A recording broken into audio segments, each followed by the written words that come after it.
Welcome back, Die Rollers, to another Night of the Living Dead with your host, the ever-excitable Adam, which is me. So we're playing the third scenario.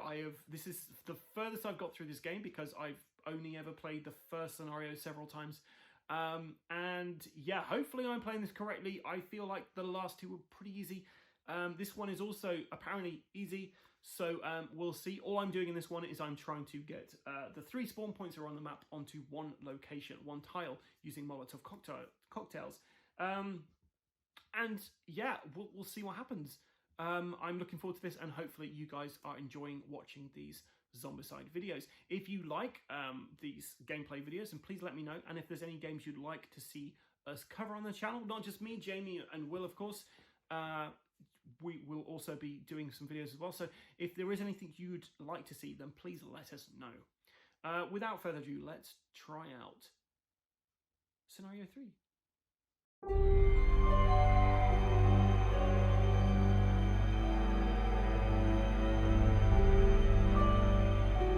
The survivors have the keys to the gas pump. Ghouls, however, are gathering around the house and may break inside at a moment's notice. There is no choice. In order to reach the pump and refill the car's tank, the brave souls have to venture outside and break the siege, using any means necessary.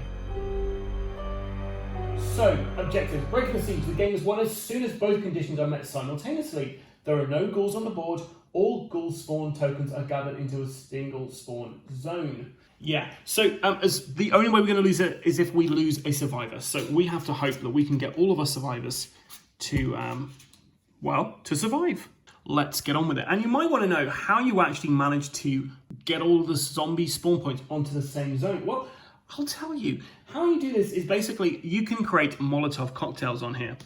And if you manage to make a Molotov, then you can, any spawn zone token in the target zone may be moved to another spawn zone. So we basically have to make 2 Molotovs and move 2 spawn points onto the third spawn point location. And once they're all on there, we've broken the siege. Now, it's worth noting that none of my guys can shoot through walls, through barricades until we get to Zombicide mode. So let's start off trying to get everyone into Zombicide mode, because I think that's a good strategy. So we're going to start off with Judy. Judy's going to give the Winchester over to Tom. This sets her into her Zombicide mode. So that's her first action. Her second action, she's going to search. And we found Karen straight away. So her third action, she's going to try and beat Karen with that, and she misses. So it's Tom's turn. Tom is going to use a claw hammer, try and get Karen, and this time he's done it. So that's 1 experience point for Tom. Tom's going to move down here. It's his second action. He's going to search for his third action, and he finds plenty of bullets, which is good because it means he can reload when he's attacking. Okay, so we may as well go to Helen now, because Helen's over here, and we're going to search the house deck. We find a flashlight, which means she can search twice when she is searching, which is great because it's a quicker way to get through the deck. She is going to move into the kitchen, and she's going to pass the flashlight over to Ben. Harry's next. Harry's going to come out here. 1 action. He's going to move into this zone for his second action, trying to find out what his wife's up to, and he's going to search. And he finds Karen. Poor baby. So Karen comes out. Judy is now back into her regular mode because we have a relative. And now we're going to go on to Barbara. No, Ben. No, Barbara. Barbara's going to attack. So Barbara's going to try and take out Karen. She needs 4 or more. She got a 4. So Karen is out. An experience point for Barbara. Barbara's then going to search. She finds plenty of shells. And we're going to leave it there for Barbara. Ben's going to activate, so he's going to search. He draws 2 cards. Karen again. And flammable fluid. He's then going to attack. He got a 2. So he gets to attack 1 more time. And he got a 4. So we've managed to take out Karen once again. I'm pretty happy because these Karen cards are coming pretty much straight out. So we're now going to spawn. So let's see about spawning. Okay, so we're in yellow mode at the moment. So we have nothing coming in the white zone. We got 3 walkers up top.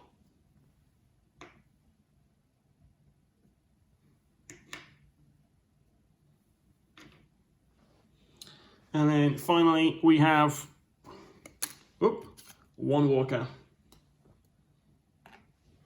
Okay, so on to the second round. Who's got the Winchester? So Tom's got the Winchester. So Tom is going to move into this zone. And sorry, we should have had Judy go straight back to a Zombicide mode. So Tom's gone into here. He's going to pass the Winchester over to Helen. So Tom has moved, he's done a trade action, and for his last action, he's going to search. He draws 1 card, he finds the scope. Okay, so we're going to go for Helen next. So Helen is going to hand over the Winchester to Barbara. So Helen is now Helen with her katanas, which is pretty cool. She gets 1 free search action because she's gone into Zombicide mode, so we'll do that. And it's Karen again. Well, I've shuffled these poorly. So Karen's appeared, and she's going to try and take out her own daughter. 1, it's a miss. So she passed. She attacked. She attacks again. She got a 3, so she misses. Okay, so I'll say that Helen's turn.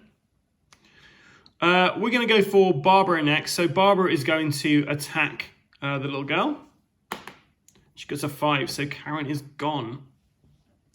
For a second action, she is going to pass this Winchester over to Ben, which gets her into that mode. And she's going to search for a final action, and she finds some boards, which she discards to get 3 experience points. So she's on 5 now. Okay, so we've not activated Ben next. We may as well do Ben. So Ben's going to search first. Well, actually, no, he's going to pass the Winchester on first. So he's going to pass that over to Harry, which means Ben is now in full Zombicide mode. He can shoot through doors. He's going to search for his second action, so he finds some flammable fluid and some boards. He's going to discard the boards, so he's got 1, 2, 3. And then he's got the Hawkeye ability, so we're going to shoot this guy here. Oh no, he's given the gun over, so he can't do that. So he is going to pass the flashlight on to Harry at this point. Harry's turn, he's got the flashlight, so he's going to do 2 searches, so he gets some boards. And plenty of shells, so he's going to discard the boards to get 3 experience points. He's going to hand the Winchester back to Ben. Everyone's on Zombicide mode now. He's got 1 action left, so he is going to give the flashlight over to his wife because she gets to search twice. And I've not done anything with Judy this turn. So Judy is going to, Judy's not got anything at the moment. She's going to search for 1. She finds some boards. She'll discard those for 3 experience points. And then she's going to move into this area here. Okay, so it's a zombie's activation. This zombie, he can't actually get in there. So he stays where he is because he tries to go to the noisiest zone, the place with the most survivors, which is this zone here, but he can't get through the door. So he's just going to stay there for the moment. And these 3 guys up here, the 2 guys in the Gout, they will move 1 space this way as well. Now we're on to spawning. Something you shouldn't forget to do in this game because it makes it a hell of a lot easier. So we have 1 walker who appears at the front door. We're still in blue. We have a breaker up the top. And then finally, near the kitchen, we have another breaker. Okay, so we're going to start off with Helen. She gets a free search action because she's on Zombicide mode. And she's got the flashlight, so she gets to draw 2 cards. So she finds a mason jar and a scope. So she's going to do a trade action with Ben. She's going to give Ben the scope and take a flammable fluid. So that's the first action she's done there. She can discard the mason jar and the flammable fluid to get a Molotov. So she's got a Molotov now. So discarding, as far as I'm aware, it's a free action to discard. So I believe she's still got 2 actions left, which means we're going to open this door up for her her second action, and for a third action, she is going to chuck the Molotov out. And she kills these 2 people, and we are going to move this spawn point all the way over to the front door. Now, I'm not sure whether she gets experience for that, but I'm going to give her experience. Sue me. Okay, cool. So we're going to activate... so that's Helen's go over. We're going to activate Tom next. So Tom is going to do a search action to begin with. He finds some boards, so he's going to discard that. So he's got 3 experience points. So he's got 2. We're going to leave this door open, because what that means is all the zombies are going to start moving all the way around to come here. So for his second action, he's going to move into this area here. And his third action, he's going to draw a card from the melee deck. And he finds the chainsaw. 5 dice, you need 5 or more, and it does 2 damage each, which will get through a ton of fatties. Nice, he's all tooled up. Okay, so that's the end of Tom's go. We're going to go for Barbara next. So Barbara is going to search. She draws plenty of shells. She's then also going to move into here. And she's also going to draw a card from there. And she finds a machete. So if she discards this along with a sword off, she gets a Mars shotgun. Okay, cool. So I'm quite enjoying this little idea here. So we're going to have Ben search next. So Ben searches, and he finds plenty of bullets. But we're going to move Ben up towards the other spawn point. So Ben's going to move there for his second action. His third action, he's moving into there. That's Ben done. Judy's going to search where she is. G finds plenty of bullets. She's going to move into here alongside Ben. And then we're going to, yeah, that'll be her go. Then we're going to have Harry. So Harry's going to search where he is. He finds the mason jar. So Harry's going to quickly run after those guys. So he's in the same area there. Okay, so we activate all the zombies on board here. So we activate, let's see who goes first. So we attack first, which is here. So he's going to attack this, which opens up the barricade. And then we do the move actions. So these guys are going to move into here. And this guy's going to move up there. We then spawn. So we've got 2 spawns down here. So we're still on blue, believe it or not. So we have 3 fatties up here at the door. If only we had a chainsaw, right? And then for the second spawn down there, we've got nothing. And then up top, we spawn 1 walker. Which is fine because we have just done this. Okay, so we're going to start with Ben. Ben is going to get the mason jar off of Harry. He's going to give him back plenty of bullets for that. He's going to discard the flammable fluid and the mason jar to get a Molotov. So that was 1 action to trade. Second action to it's a 1 action to trade. We discarded the Molotov. His next one's to move into here. And his final action is to discard the Molotov through the open window. Thank you, Mr. Breaker. Destroying all of these guys. And moving the spawn point onto the same spawn point there. So we have successfully broken the siege. Well, I did it again. I'm like just surprised. Regular Zombicide, I win and lose pretty much the same amount as I lose as many as I win, really. Like, it can be pretty tricky. So I don't know if this is a game which is just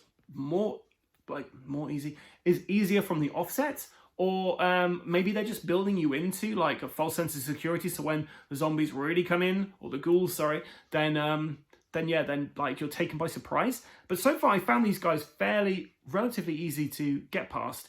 But that might just be a placement of cards, placement of characters, and what zombies came out, and trying to keep those Zombicide experience levels down so you're not drawing yellow cards too soon, which is something in the previous games you kind of can't help. You have to keep track of these zombies because they soon take over the board. It might also be because we're only playing on 4 tiles. So in regular Zombicide, you're playing on at least 6 most of the time. Maybe the first scenario, playing the tutorial, might be 2 tiles to 4 tiles. But most of the time, you've got 6 to 9 tiles you're playing with.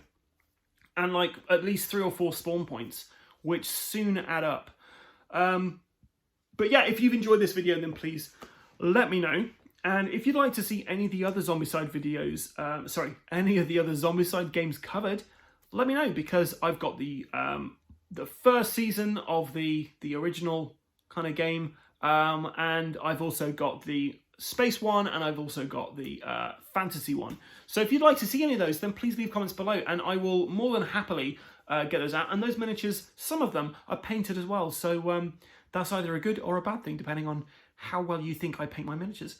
Right, so I think that's all I can really say right now. I'm kind of finished my Zombicide filming for this day. So if I have made mistakes, please let me know. I will add them to the comments below. And going forward, I will have read them by the time we get to filming the next mission, which I believe is the very last mission, which is reminiscent of the film, because in a certain point in the film, things go really bad, and that's the end of the film. Whereas this one, it carries on. It's kind of like a what if. What if these guys actually did manage to do what they needed to do to escape from the farmhouse? And look, you kind of explore the surrounding area, which I'm really excited to do, because like I say, I've not got this far in the game, so I'll be really interested to see how the cornrows and stuff work, and how the area nearby. There's also a car in there you can get into, and you can drive around in the car. So it'll be really fun to see what that's like and how that plays out in the game. Saying that, if I do carry on filming these videos for Zombicide, Night of the Living Dead, if I fail one, I might just go on to the next one regardless and just show off what the next level is, or I might just end it there, and that's the end. One thing I quite like about the other Zombicides is the fact that I've got a ton of characters. So even if somebody does die, I can start the next scenario with some new characters, for instance. Whereas this is like an all-in-one story, so you've only ever got these 6 characters. Playing this makes me think they could really do a good Left 4 Dead version of Zombicide, and I wonder whether that's going to be on the horizon at some point. I'm also wondering whether they're going to do a Dawn of the Dead and Day of the Dead, depending on how well this game did. Because I imagine doing this, but in a supermarket, like a shopping mall. They already kind of did that with the original Zombicide. But if they had, real people from the film and stuff. But then maybe they've chosen this particular license because it's kind of in the public domain and maybe easier to get. I don't know. I'm just kind of just speculating at the moment. I've really enjoyed playing this, so that's why I'm like really kind of buzzing about what Zombicide could be. So anyway, I've been the ever-excitable Adam. I've been waffling on for way too long. Please, if you enjoyed this video, like and subscribe to our various different social media, so Facebook, Instagram, and of course YouTube. And until next time, guys, stay safe and keep rolling.